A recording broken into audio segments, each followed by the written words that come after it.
In fact ఒక female voice నుంచి మీరు ఎక్స్పెక్ట్ చేయలేరు. సో అంతరామమే is a male song. So ఇంకా లిరిక్స్ లో చెప్పలేక ఎందుకు ఇంకా క్రియేట్ చేసుకొని చెప్పడం నాకు అర్థం కాలేదు. అదే రౌండ్ లో ఒక అమ్మాయి లిరిక్స్ మర్చిపోయింది రాముడి పాటలో. అది మాత్రం ఆయన మెన్షన్ చెయ్యలేదు. Being a lyricist and responsibility ఉంది కూడా ఆయన చెప్పలేదు. ఆ రౌండ్ లో లిరిక్స్ మర్చిపోయింది, చెప్పలేదు. ఇంకా మమ్మల్ని ఏడ్పించేసావు అది ఇదని చెప్పింది. చాలా మంది చేతిలో రాసుకొని వచ్చారు, అది కూడా ఆయన చెప్పలేదు. అది కూడా కౌంట్ చేయలేదు. కానీ నాకు మాత్రం లేని నెగిటివ్ పాయింట్స్ అన్ని, ఆయనకు అవసరం లేని నెగిటివ్ పాయింట్స్ అన్ని కూడా చెప్పారు. లిరిక్స్ లో మాత్రం నేను ఇప్పటివరకు ఆయనకు ఒక్క ఛాన్స్ కూడా ఇవ్వలేదు. సాంగ్స్ లో I never made a mistake. Lyrics point of view అయితే అస్సలు చేయలేదు. మీరే చూడండి, మీకే అర్థమవుతుంది. సో ఇది కూడా మీకు న్యాయం అనిపిస్తుందా? కీరవాణి సార్ గురించి మాట్లాడదాం. అఫ్ కోర్స్ నాకు చాలా హేట్ వస్తుంది దీనికి మాత్రం, and I'm ready for it because I don't care. Personally నాకైతే నెగటివ్ కామెంట్స్ రాలేదు ఆయన దగ్గర నుంచి. బట్ సెట్ లో ఎలా మాట్లాడతారు, అసలు ఏం చెప్తారు అనేది నేను ఇక్కడ చెప్తాను. పాయింట్ నెంబర్ 1, మెలడీస్ పాడిన వాళ్ళకి మాత్రం వాళ్ళు ఎలా పాడినా కూడా నేను ఆటోమేటిక్ గా మంచి స్కోర్ తీస్తాను అని ఆయన నోట్తో ఆయనే చెప్పారు. So he's very bias towards melody songs and his compositions. ఎలా పాడినా కూడా మార్క్స్ వేసేస్తారు. అయినే కాదు, అక్కడ ఉన్న సునీత గారు, చంద్రబోస్ సార్ కూడా, వీళ్ళందరూ కూడా అంతే. వాళ్ళ సాంగ్స్ పాడితే మాత్రం స్కోర్స్ ఆటోమేటిక్ గా మంచిగా వచ్చేసాయి. సో ఇది point number 1. Point number 2 is very very hurtful to me personally because నేను ఎలిమినేట్ అయ్యే ఎపిసోడ్ లోనే ఏదో విషయంలో నన్ను చూస్తూ చెప్పారు ఇది కూడా. సో ద థింగ్ ఇస్, నేను మీ అందరికీ తెలుసు సూపర్ సింగర్ లో నా ఫైనాన్షియల్ సిచ్యువేషన్ గురించి కానీ అంతా బయట పెట్టాను. సో దానివల్ల నేను కొన్ని వెడ్డింగ్ షోస్ అలాంటివి చేయాల్సి వచ్చింది. సో ఈ పాయింట్ మీద సార్ మాట్లాడారు. ఏమన్నారంటే అసలు వెడ్డింగ్ షోస్ చేసేవాళ్ళు నా దృష్టిలో సింగర్సే కాదు, నాకు చాలా అసహ్యం, it's like your disrespecting music అని ఈ మాట అన్నారు. చాలా చాలా బాగా అనిపించింది. అదేంటి అంత స్టేజ్ లో ఉన్నాయని ఇలా మాట్లాడారేంటి అని. సో ఇదొకటి, నన్ను చూస్తూ మాట్లాడారు ఇంకా. So it was very hurtful. Point number 3, so third వచ్చిన వాళ్ళకి ఆయన 1 lakh ఇస్తా అని చెప్పారు. 4th ప్రైజ్ వాళ్ళకి మూవీలో సాంగ్, అండ్ 5th ప్రైజ్ వాళ్ళకి ఆయన గ్రూప్ లో చేర్చుకుంటామని చెప్పారు సార్. సో ఇది ఎలా చెప్పారంటే, 5th ప్రైజ్ వచ్చిన వాళ్ళకి నా దగ్గర కొంతమంది రోజు వచ్చి చాకరీ చేస్తూ ఉంటారు, వాళ్ళ ట్రూప్ లో జాయిన్ చేసుకుంటా అని చెప్పారు. ఇలా చాకరీ అనే వర్డ్ వాడారు. అంటే ఇది డిస్రెస్పెక్ట్ఫుల్ కాదా? So this was very very bad. అంటే అలా అనకూడదు సింగర్స్, ఇలా చాకరీ చేసిపోతారు, దానిలో మిమ్మల్ని కూడా జాయిన్ చేసుకుంటారని ఇలా అన్నారు. సో మీకు ఎలా అనిపిస్తుందో ఇంకా మీరు ఆలోచించండి ఒకసారి. డైరెక్టర్ జ్ఞాపిక ప్రొడక్షన్స్ వాళ్ళ అనిల్ గారు అండ్ హిజ్ వైఫ్, వీళ్ళే మెయిన్ అక్కడ అంతా కంట్రోల్ చేసేది, అంతా వెనకాలంతా చేసేది వీళ్ళే. సో ఫస్ట్ పాయింట్ వచ్చేసి సాంగ్ సెలెక్షన్.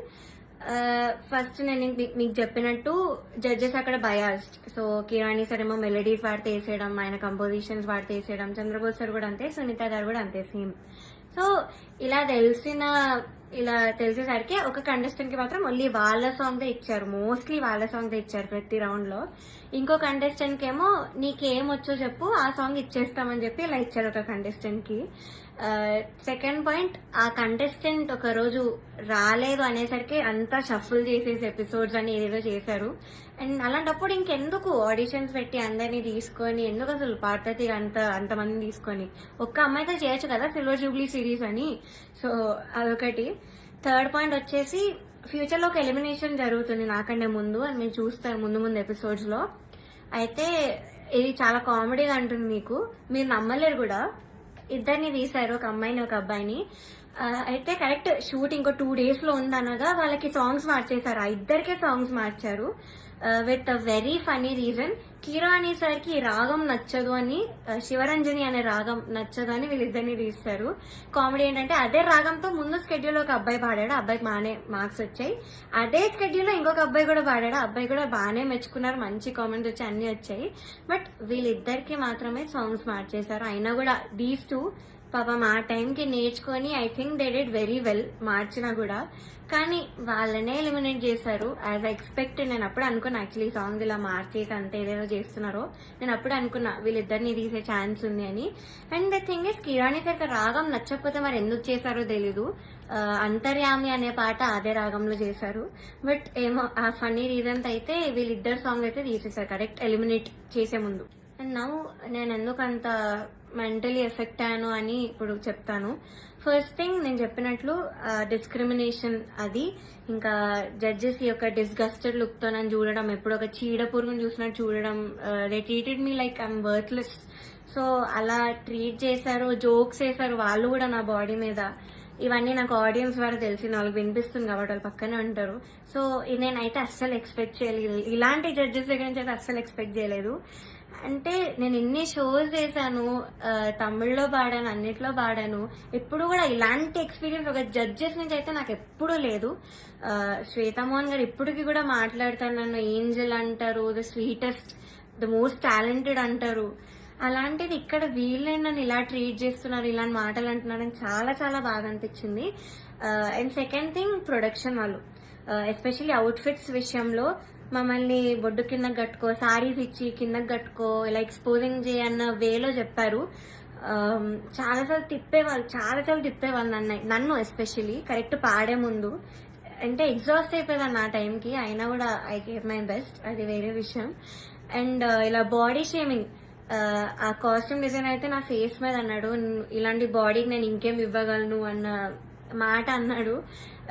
ఏమో ఐ వాజ్ వెరీ వెరీ చాలా చాలా ఎఫెక్ట్ అయినాను మెంటలీ ఈ విషయంతో మాత్రం. సెల్ఫ్ ఎస్టీమ్ కానీ కాన్ఫిడెన్స్ కానీ అంతా లేకుండా పోయింది వీళ్ళనే మాటల వల్ల. అండ్ మీరు ఒకటి గమనించుంటే ఎస్పీబీ సార్ ఉన్నప్పుడు మాత్రం ఇలాంటి కుళ్ళు జోకులు, కామెడీలు, డాన్సులు చేయడం మాత్రం ఎప్పుడూ కూడా లేదు. మీరు ఒక్కసారి అన్ని సీజన్స్ రివైండ్ చేసుకొని చూడండి, నా సీజనే చూడండి 2017లో.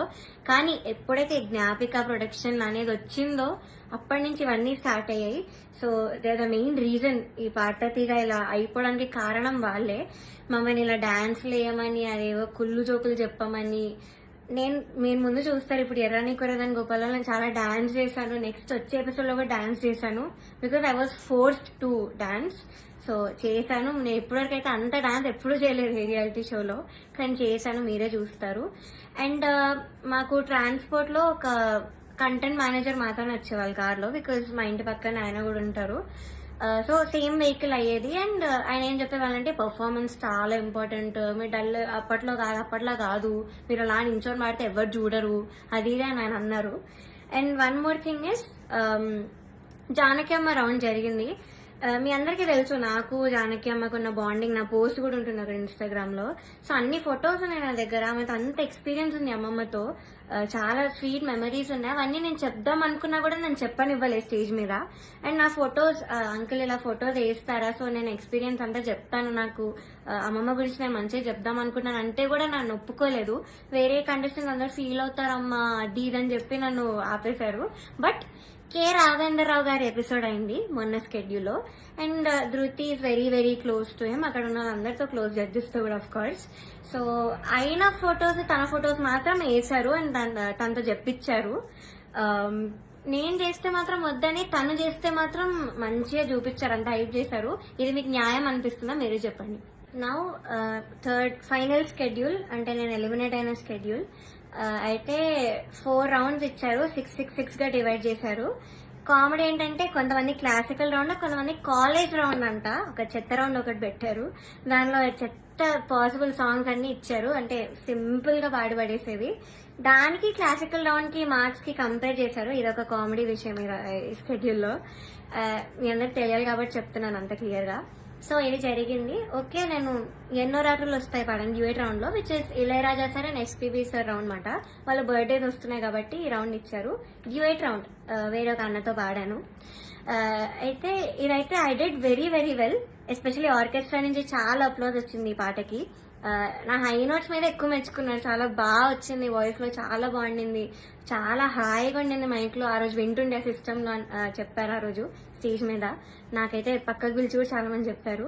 కానీ సునీత గారు ఆఫ్ కోర్స్ మళ్ళీ అదే కామెంట్, నీకు రేంజ్ లేదు, నీకు హై నోట్స్ రావు, నీకు స్కేల్ ఎక్కువ అయిపోయింది, యూ ఆల్వేస్ స్ట్రగుల్, మనం దీని మీద మాట్లాడుకోవాలి అని చెప్పారు. I don't think so, because నేను ఎన్ని షోస్ చేశాను, ఎందుకు మన ఎస్పీబీ సరే నన్ను మెచ్చుకున్నారు అప్పుడు పడుతుంది కదా నా హెడ్ వాయిస్ గురించి. అండ్ మన సూపర్ సింగర్ లో శ్వేతా మోహన్ గారు అన్ని లాంగ్వేజెస్ లో పాడారు, ఆవిడ. సుజాత మోహన్ గారు అన్ని లాంగ్వేజెస్ లో పాడారు, ఆవిడ నన్ను మెచ్చుకున్నారు. ఇలాగా నీది బేస్ రేంజ్ వాయిస్ అయినా కూడా నువ్వు ఎంత బాగా పాడుతున్నావు, అసలు తెలియకుండా ఎంత బాగా పాడుతున్నావు, ఎంత క్లీన్ గా వినిపిస్తున్నా హై నోట్స్ అన్ని కూడా చెప్పారు. తమన్ సార్ కూడా మెచ్చుకున్నాను అన్ని విషయంలో. కానీ సునీత గారు మాత్రం అదే పాయింట్ మీద చెప్తారు ఎప్పుడు కూడా. సో ఇలా జరిగింది. అండ్ సారేగామే లాస్ట్ నేను ఎలిమినేట్ అయిన రౌండ్ పాడింది సారేగామే. I think that was the best performance. నా కెరియర్ లో కూడా నేను ఇప్పటి వరకు నాకు తెలిసి అంతలా పర్ఫార్మ్ చేయలేదు. వస్తుంది మీరే చూస్తాను నేను ఎలా పాడాను సారేగామే. ఇంకా నాకున్న కోపం అంతా కూడా ఆ సింగింగ్ లో నేను చూపించాను ఆ రోజు.